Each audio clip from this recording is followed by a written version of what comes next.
in the Cuba issue and see status given to Venezuelans while Cubans are being deported?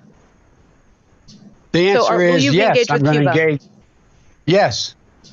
Yes. And by the way, what you all know, but most people don't know, unlike the African-American community, with notable exceptions, the Latino community is an incredibly diverse community with incredibly different attitudes about different things. You go to Florida, you find a very different attitude about immigration in certain places than you do when you're in Arizona. So it's a very different, a very diverse community. There you go.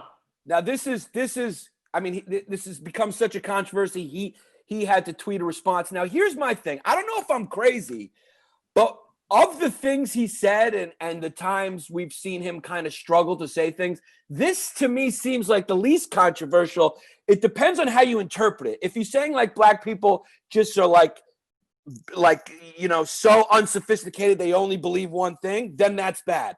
But if you're saying they mostly all vote Democrat, then he's saying the right thing, because I think what he was trying to say is that the Latin community is extremely diverse in the way they vote and what they believe. He should have said that then, though. He should have said that. So it just came out wrong to you. Yeah, you forgot the main thing. If you say there's no diversity, in their voting, that's one thing. But if you're just saying that all black people are the same, then you might as well just put your hood on, baby. So that's what it sounded like to you. To me, what I heard is Joe Biden said that black people are inferior to whites, and that's just what I heard Joe Biden just say. Right. So, because, I heard that too, but I think what he was probably trying to say is that black people believe, like, they vote this way, which is also kind of a little bit of a, should be a wake-up moment to blacks being like, we do, kind of. Which is weird, because they're the only community that really, every other ethnic group there's people who vote both ways almost equally. Absolutely. Here's what needs to happen, though, is Elon Musk is going to he's going to have to really speed it up with those neural chips. They're going to have to get a neural chip in Biden's brain immediately, because he is so on the fucking ropes right now. I mean, he may say in any interview, he's liable to say something wildly offensive about the black community. He said like 3 crazy things about black people already. And then yesterday he was talking about cocaine. Yeah, but you know what? Saying crazy shit got the fucking orange guy elected. So you never know. But you can't say anything about the blacks. You just cannot. No. You cannot. But, okay, so this is what Biden responded. He tweeted back. He had a response. So this was his response on his Twitter, because it was such a big controversy. He had to say, earlier today, I made some comments. And then, of course, they forgot to put pause for him shitting his diaper. So there's a moment between I made some comments where you have to pause. He shits his diaper. I made some comments about diversity in the African-American and Latino communities that I want to clarify.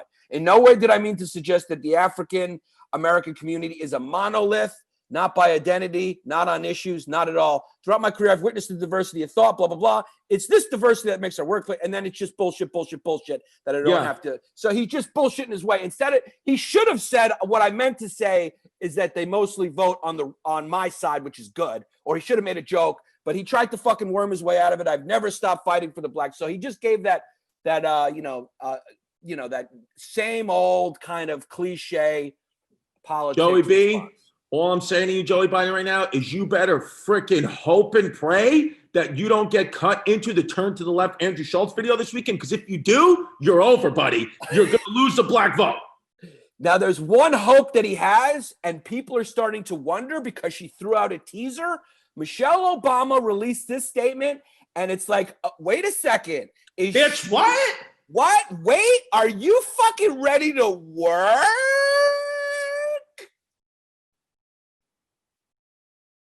Work it, girl. You better work. Turn to the left. Work it, girl. Turn to the right. Do your thing on the runway. Come on, girl. Turn to the left. Work it, girl. Turn to the right. Do your thing on the runway. Come on, girl. Work. You better work, girl. Wow. Yeah. Because it's funny because because of the backgrounds, it looks like you have no arms sometimes. It just looks like you got nubs. It looks like you're a waitress. Because sometimes I just get inspired and I got to go fully charged work. Because you're a fat fuck. Because you're out of breath. Yeah, I had 2 burgers and 2 hot dogs for dinner and 3 bagels. It's what it is, cuz. Yeah, I have a problem. You have a problem. You're clinically insane. We need to start getting lithium into the burgers so you just start to get better. Work it. Michelle Obama says she's suffering from low-grade depression. V, what are we going to do? Should we invite her should we have her go rock climbing with us this weekend in Central Park? Oh, word. Yeah, I'll bring the wine. Mish, what's going on, girl? So what she said, Mish said, I know that I'm dealing with some form of low-grade depression, not just because of the quarantine, but because of the racial strife and just seeing this administration. Watching the hypocrisy of it day in and day out is dispiriting.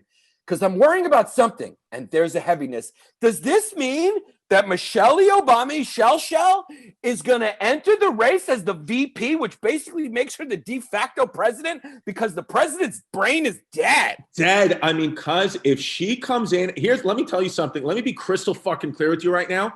If she comes in as the vice presidential candidate, Biden might win every single state. He might win every state. I mean, people are fucking here for Michelle Obama. She's fucking smart. She's a lawyer, and she's the wife of fucking Yas Queen himself, Obama. Obama, and she's jacked. Make no mistake, Michelle Obama, she might be able to beat the shit out of any president in the world. Because she's an in-shape, beautiful woman. She's hot. I think she's probably the hottest first lady since Jackie. I mean, those are 2 Yas Queens who were fucking young and hot. And she is a hottie patati, yes, but she's also eloquent, cuz. She's one of the most eloquent first ladies, Harvard grad lawyer. You know what? I don't care what your politics are. I just miss the days where I looked at the president and I said, that guy would never have a beer with me, and that's a good thing. Okay? And that's a good thing. So, what can you do? Yeah, what can you do? When your president's getting interviewed by the head of Barstool, you're in it's a problem. We got I just want to get back to where we're the bad guys and they're the fucking powerful ones. I don't want to feel like I could sit down with the president and I could really nail some opinions for him. And here we go. As the headlines roll out this morning, we start to see some truths, and some members of our staff have been lying to us. Hundreds of new homeless turn Upper West Side into a spectacle of drugs and harassment. So but that was just V and her pariah. That's what but I also want to know, V, are you really just looking for parking, or are you living in your car because you're homeless?